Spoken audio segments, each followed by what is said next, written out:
भारत के सभी राज्यों की खबर SNS न्यूज चैनल पर, खबर जो आपको रखे सबसे आगे। उत्तर प्रदेश के जनपद रामपुर में आज स्वामी प्रसाद मौर्य सपा नेता आजम खां से मुलाकात करने पहुंचे, जहां पर उन्होंने सपा नेता आजम खां से शिष्टाचार मुलाकात की और कई पहलुओं पर आजम खां से बातचीत भी की। इस मुलाकात के बाद स्वामी प्रसाद मौर्य ने मीडिया के सामने भाजपा सरकार पर जमकर निशाना साधा। वह मीडिया के सवालों पर आजम खान साहब से मुलाकात हुई है, तो क्या बातचीत हुई? 2 घंटे आप अंदर। आजम खान जी उत्तर प्रदेश के बहुत बड़े नेता हैं। दर्जनों बार विधानसभा, लोकसभा, राज्यसभा में इन्होंने अपनी उपस्थिति दर्ज कराई है और आजम खान एक विचार हैं। लेकिन भाजपा सरकार ने जिस तरीके से राजनीतिक दुर्भावना से प्रेरित होकर के मुसलमान होने के कारण मुर्गी चोरी, बकरी चोरी जैसे घटिया आरोप लगा करके सालों साल जेल में पूरे परिवार को डाला, वाकई में अत्यंत निंदनीय है। इस प्रकार का बर्बर जनजातीय अत्याचार तो इमरजेंसी में भी किसी के साथ नहीं हुआ था जो भाजपा सरकार ने आजम खां के साथ किया है। इसकी मैं निंदा करता हूं, क्योंकि लोकतंत्र में इस तरीके से ईर्ष्या, राजनीतिक दुर्भावना से किया गया कार्य या दुश्मनी का कोई स्थान नहीं है। लोकतंत्र में वैचारिक राजनीति की जाती है। हो सकता है एक दूसरे की विचारधारा टकराती हो, लेकिन इस आधार पर हम उससे दुश्मनी निभाएं, लोकतंत्र की मान्यता नहीं देते। सर 2027 को किस नजरिए से देखेंगे? 2027 में क्योंकि भाजपा सभी मुद्दों पर फेल हुई, सरकारी गलत नीतियों से बड़े पैमाने पर करोड़ों नौजवान बेरोजगार हो गए। गरीबी का आलम यह है कि 140 करोड़ की आबादी में 80 करोड़ लोगों की जिंदगी 5 किलो 10 किलो चावल पे ठहर गई। वादा करने के बावजूद भी किसानों को लाभकारी मूल्य तक नहीं दिया। किसानों की एक ही मांग है कि उनके उत्पाद का न्यूनतम समर्थन मूल्य दिया जाए, उसको भी नहीं किया। 27,764 स्कूल जिसमें गरीब के बच्चे पढ़ते हैं, योगी सरकार उसको बेच करके आज बड़े बड़े थैलीसाओं के हाथों में बेचने की कोशिश कर रही थी। अपनी जनता पार्टी ने उसका कड़ा विरोध किया, सरकार बैकफुट पे आई, स्कूल न बंद होने का घोषणा भी किया। लेकिन अभी भी जिन स्कूलों में ताले लगे थे, तमाम ऐसे स्कूल हैं जिसके ताले अभी तक नहीं खुले। आज उत्तर प्रदेश की कानून व्यवस्था पूरी तरीके से ध्वस्त हो चुकी है। पूरा प्रदेश जंगल राज बन गया है। यहाँ तक कि पूरे देश में उत्तर प्रदेश हत्या में नंबर 1, दहेज हत्या में नंबर 1, अपहरण में नंबर 1, महिला उत्पीड़न में नंबर 1, दलित उत्पीड़न में नंबर 1। यानी जो 5 प्रमुख प्रदेश हैं और उसमें भी उत्तर प्रदेश नंबर 1 है।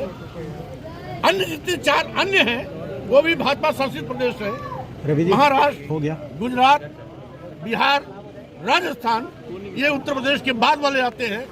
तो स्वाभाविक रूप से पूरे देश में आज कानून व्यवस्था पूरी तरीके से ध्वस्त है, जंगल राज है। तो स्वाभाविक रूप से उत्तर प्रदेश को बचाना है तो भाजपा को हटाना है। इस लिहाज से 2027 में हम चुनावी मैदान में उतरेंगे। मौर्य जी समाजवादी पार्टी के साथ उतरेंगे 2027 में।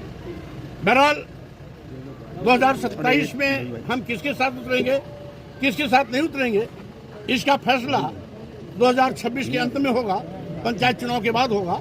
अभी हम सभी 403 विधानसभाओं पर अपनी तैयारी कर रहे हैं। आज की मुलाकात को राजनीतिक दृष्टिकोण से किस तरीके से देखा जाए? आज की अपनी पार्टी है, आपकी जो पार्टी है अपनी जनता पार्टी, तो क्या आजम खान आपके साथ अपनी जनता पार्टी में आएंगे या फिर आप समाजवादी पार्टी में जाएंगे? अभी आज की मुलाकात किसी पार्टी में आने जाने का नहीं, बल्कि औपचारिक मुलाकात थी, जिसमें मैं एक लंबी त्रासदी झेलने के बाद आजम खान जी का हालचाल लेने आया था।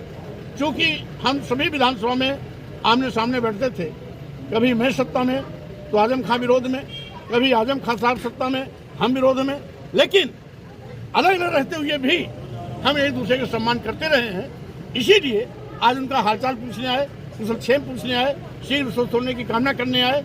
और साथ ही साथ जो उनके साथ त्रासदी हुई है उसकी मैं निंदा भी करता हूं। ये दुखद है, राजनीति ऐसा नहीं होना। तो ये माना जाए कि आगे स्वामी प्रसाद मौर्य, आजम खान राजनीतिक पार्टी एक साथ खेलेंगे? राजनीति में क्या हो सकता है इस पर कुछ भी, और इतने बड़े नेता को मुर्गी चोरी, भैंस चोरी जैसे छोटे और घटिया आरोप लगा करके लंबे अंतराल तक जेल की सलाखों में रखा। हम समझते हैं इतनी दरिंदगी तो इमरजेंसी में भी किसी नेता के साथ नहीं हुई थी। जो दरिंदगी आजम खान साहब के साथ हुई है, एक तरीके से वो लोकतंत्र पर बदनुमा दाग है। स्वाभाविक रूप से तानाशाही रवैये की शिकार भाजपा सरकार ने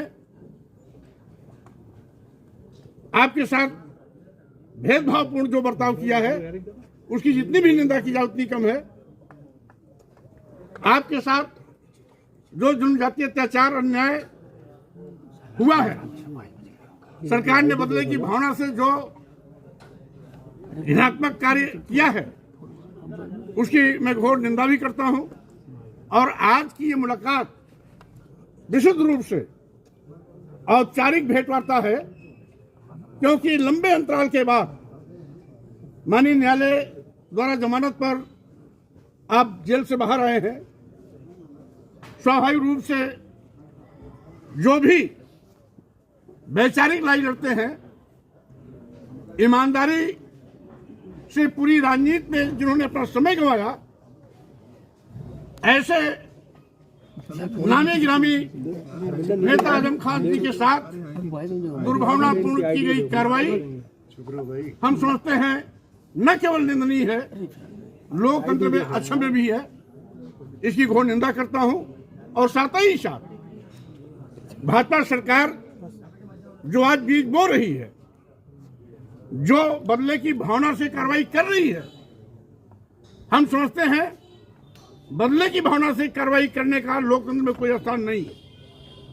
नई परंपरा भाजपा ने जो डाली है, उसको ये नहीं भूलना चाहिए कि इस परंपरा के शिकार कभी वो भी हो सकते हैं। इसलिए राजनीति विचारधारा की होती है, विचारधारा आधारित राजनीति ही राजनीति कहलाती है। राजनीति में न कोई शत्रु होता है, न कोई मित्र होता है। वैचारिक रूप से हम सभी एक दूसरे दलों में रह के काम करते हैं, लेकिन जब हम